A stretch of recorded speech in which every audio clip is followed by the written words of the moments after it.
Are you looking for the best inflatable kayaks? In this video we will look at some of the 7 best inflatable kayaks on the market. Before we get started with our video, we have included links in the description. So make sure you check those out to see which one is in your budget range. Number 1. Intex Explorer K2 Kayak. At first glance, this may resemble one of those boats that get pulled behind a speedboat in the Balearics, but as the name suggests, this is a two-person craft that's built for something a little more adventurous. The K2 reacted well to paddling, but we found that it is more maneuverable when there's just one person in the boat, rather than two. The two inflatable spray decks at the front and rear, or stern and bow, if you prefer, were fit for purpose and did a good job of stopping the kayak taking on water. The K2 packed down nice and small into the transport bag, making it ideal for a larger liter rucksack if you're adventuring. Number 2. Seveler Madison. A two-person kayak with two comfortable seats that can be adjusted according to the height of the kayaker. If it's just one of you in the boat, there are handy floor markers to tell you where to position the seat. On the water, the boat performs really well and glides over calm waters, and if you're paddling with a smaller child, the fact that the Madison sides inflate high means that they will sit nice and deep in the boat, so there's no chance of them getting an unexpected dunking. The fabric exterior gives the kayak plenty of protection against sharp objects, and the Madison got a particularly brutal bashing on the day we took it out, but took all the punishment well. The tarpaulin bottom of the boat only added to its rugged profile. Number 3. Ora Beach LT.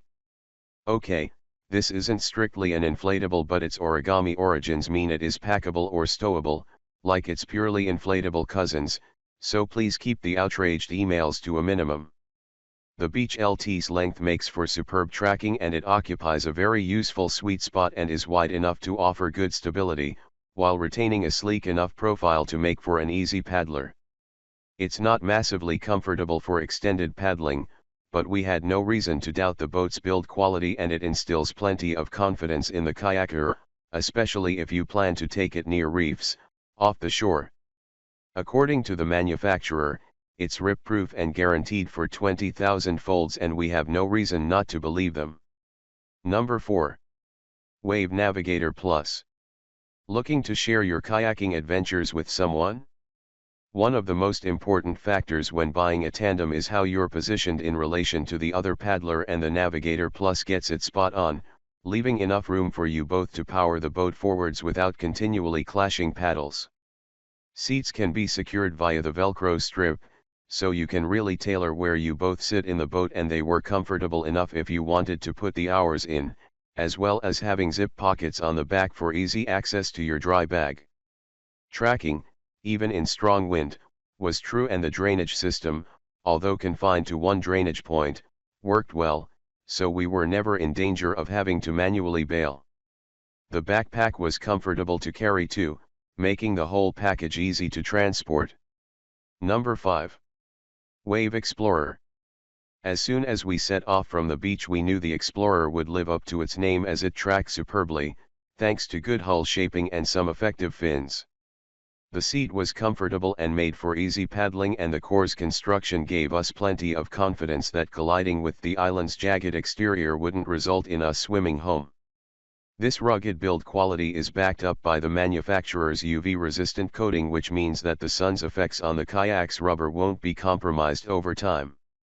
The only downside to the Explorer is the fact that there aren't any drainage points, which is why it lost a star.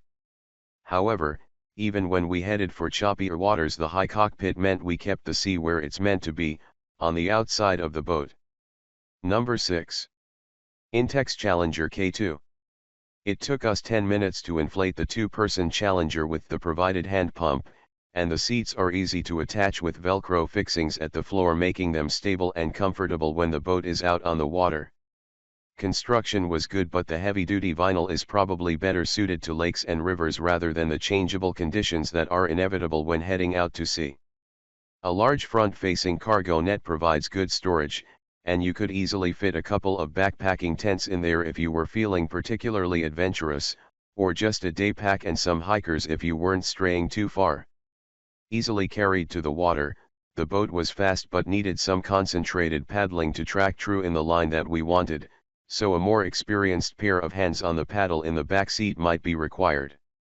Number 7. Advanced Elements Advanced Frame. This is a heavy kayak with a bag that's maybe not quite as ergonomic as we'd like, but if you don't have far to go to get to the water, this backpack yak is quite an eye-opener because its handling is so similar to a rigid, you probably wouldn't know the difference. This has certainly got a lot to do with a keel that's reinforced with aluminium, creating a V-shape, and although this metal stiffening is guilty of adding to the craft's weight, it also ensures that it cuts through water like a knife. The 7 air chambers add to the feeling of security on the water, and they are comprised of both inner and outer chambers, so you'll always be able to limp back to shore if one of the chambers is breached, although the boat will have to take quite a hit as the kayak scored very high on durability. The seat and paddling position was comfortable, and although the advance frame isn't quick to drain because it lacks a scupper hole, rolling it up and fitting it back into the bag was no problem.